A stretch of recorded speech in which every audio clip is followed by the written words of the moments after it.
ታሞ ተመመቀቅ አስቀድሞ መጠንቀቅ ይላል የሀገሬ ሰው እና አንዳንዴ ውብዬ ልጅቷን ቤተሰቦቿን ብላ አሳልፋ ለመስጠቱ ድጋሚ ዋጋ ያስከፍላታል ብዬ ነው የማስበው። የዛን ጊዜስ እና ቶፊቅ ስላለ በህይወት ዳረሰላት።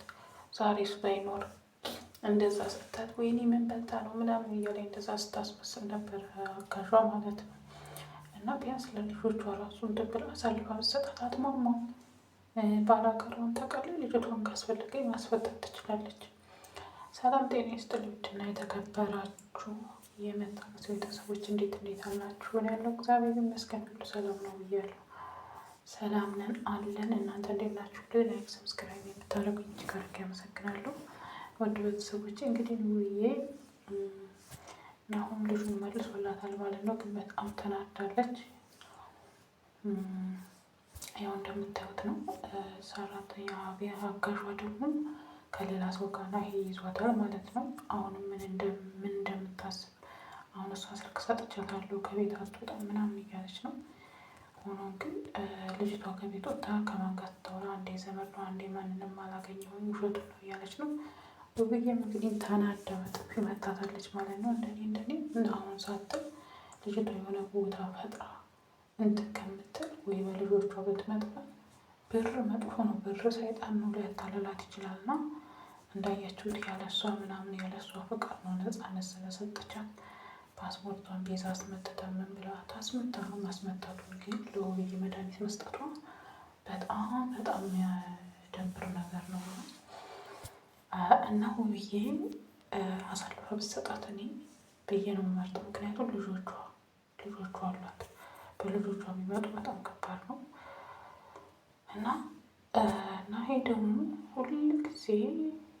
ሁልጊዜ ከእሷ ተደብቆ ነው የሆነ ነገር የሚያደርገው። ባልና ሚስት ማለት እኮ ችግርም ከሆነ ለእነሱ ለቤተሰቡ የሚያስፈራ ከሆነ አብሮ መጋፈጥ ነው። ለምን ተውብዬ ተደብቆ ማለት የሆነ ለሰውም ሲያደርግ ከውብዬ ተደብቆ ነው።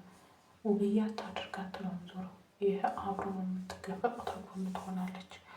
እውነት አለኝ ነው የሚለው። እኔ እውነት ሊኖረው ይችላል። ግን ከውብዬ እየተደበቀ ሁሌ የሚያደርገው ነገር ውብዬን ዋጋ እያስከፈላል ነው ማለት ነው። እሱንም እንደዚህ ዋጋ እያስከፈለው ነው ማለት ነው። በነገራችን ላይ በጣም ያሳዘነኝ በመካከል ልጁ ነው ያሳዘነኝ። በአሁኑ ሰዓት ደግሞ ልጁ ማለት ነው ምንም ቢናገሩ በአይምሮ ሴቭ ማረጊያው ሰዓት ነው። ሴቭ የሚያደርግበት ሰዓት ነው።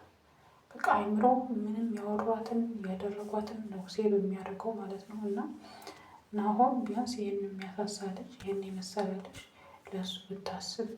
ለምን ከልጆች እናት ከሚስትህ ብዙ ወግ ማድረግ ካሳየችህ ተደብቀ የሆነ ነገር እንደምታደርግ ባይገባኝም ነገሩን ደግሞ እኮ ቶሎ መናገር አይፈልግም።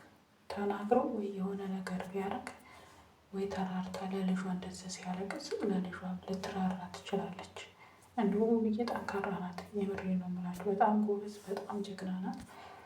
ምክንያቱም ከአንዴ ሁለቴ ነፍሰ ጡር ከሆነች ጀምራለች። ሲጀመር በአሁኑ አመት ጭራሽ ደስተኛ አይደሉም። አዲሱ አመት ገና አሁን ፋሲካ መጣ። በቃ ደስተኛ አይደሉም። በቃ በጥል ነው እያሳለፉ ያሉት ማለት ነው። ይሄም ናሆም በሚያደርገው ድርጊት ማለት ነው። ሮጦ ሴቶች ስር ነው የሚወሽቀው። ምን እንደሆነ ባላውቅም እውነት አለኝ ነው መጨረሻ ላይ የሚለው ማለት ነው። ለማንኛውም ግን በዚሁ መልእክት ማስተላለፍ የባለትዳር ልጆቹ ያላባት ልጆቹ ያለ እናት እንዲያድጉ የምታረጉ ሰዎች በኋላ ዋጋችሁን ታገኛላችሁ ነው የምልህ። ይዘገያል እንጂ ዋጋችሁን ታገኛላችሁ። የምር ነው የምላችሁ። እነዚህን ሰዎች አለያይታችሁ ምንም የምትጠቀሙት ነገር የለም። ይሄን የመሰለ ልጅ እያለቀሰ እኔ ልጁ ነው በቃ እናቱ ጋር ሲሄድ አባቱ ጋር ሲሄድ እናቱ ተናፍቀዋለች። አስባችሁታል? እኔ ልጁ በጣም ነው ያሳዝነኝ። በነገራችን ላይ እኔ ምንም ነገር ቢመጣ ለልጆችሽ ቻሌንጅ ከፍለሽ ልጆችሽን የአባትና የእናት ፍቅር አድርገው አይቶ እንዲያድጉ ነው የምፈልገው። እኔ መፋታትን አልመርጥም በነገራችን ላይ ማለት ምንም ቢሆን። ግን ደግሞ እንደዚህ በህይወቱ አደጋ የሚመጣ ከሆነ በጣም የሚደብርና እንትን የሚል ነው። ምክንያቱም ገና ለልጆቿ ዋጋ ከፍላለሁ ብላ የሆነ ነገር ብትሆን ለልጆቿ ደግሞ ቆማ ሰላም ሆነው ልጆቿን ብትንከባከብ ነው የምመርጠው። ያው እንዳልኳችሁ በእኔ አስተሳሰብ መፋታትን ልጅ ያለ አባት አባት እያለው በህይወት ያለ አባት እንዲያድግ አልመርጥም። ግን ደግሞ ይሄ ሁላ የሚያደርገው ናሆም ነው። ናሆም ከድርጊት ከአንዴም ሁለቴ የሰው ልጅ አንተ ጡት አጠባም ከአንዴም ሁለቴም ሶስቴ ይሳሳታል። አሁን ድጋሚ እዛው ነህ እና ለልጆች ብትጨነቅ። ከዛ ደግሞ የሚያስጠላኝ ነገር በሌላ ሴት አንጥቶ የልጆቹን እና በጥፍ የሚያስመታው ምናምን ነገር እቤቷ ድረስ ይዞ መጥቶ ማለት ነው። እና እንደዛ ባታደርግ መልካም ነው። በእርግጥ በፊት ጥሩ ሆነው መልካም በመልካምነቱ ነው የምናውቀው። አሁን ላይ ምን እንደነካው ባላውቅም ለማንኛውም ግን ብዬ እንደኔ አስተሳሰብ ከአንቺ በላይ ቅድሚያ ሳትቀደሚ በፊት ልጅቷን አሳልፈሽ ብትሰጫት ምንም አትሆንም፣ አትሟሟም፣ ስራዋ ነው። እመቤትን ነው የምላችሁ። እንደዚህ አይነት ሰው ስታዝኑለት ስታስቡለት የማያስቡላችሁ ሰው እኔ የሰውን ፊት ላይ እኔ አልምርም። በህይወቴ የመጣብኝ ሰው ማለት ነው። እውነትን ለመናገር እንዲህ በነፍስ እኮ ነው እኒሁ ያውም እነዚህን ጫቅሎች ልጆች ጥላ ማለት ነው። አስባችሁታል? እና አሳልፋ ብትሰጣት መልካም ነው። አንደኛ ባላጋራዎቿን ታውቃለች። ያለ ውድ በግድ ፖሊስ እጅ ስገባ ታወጣለች።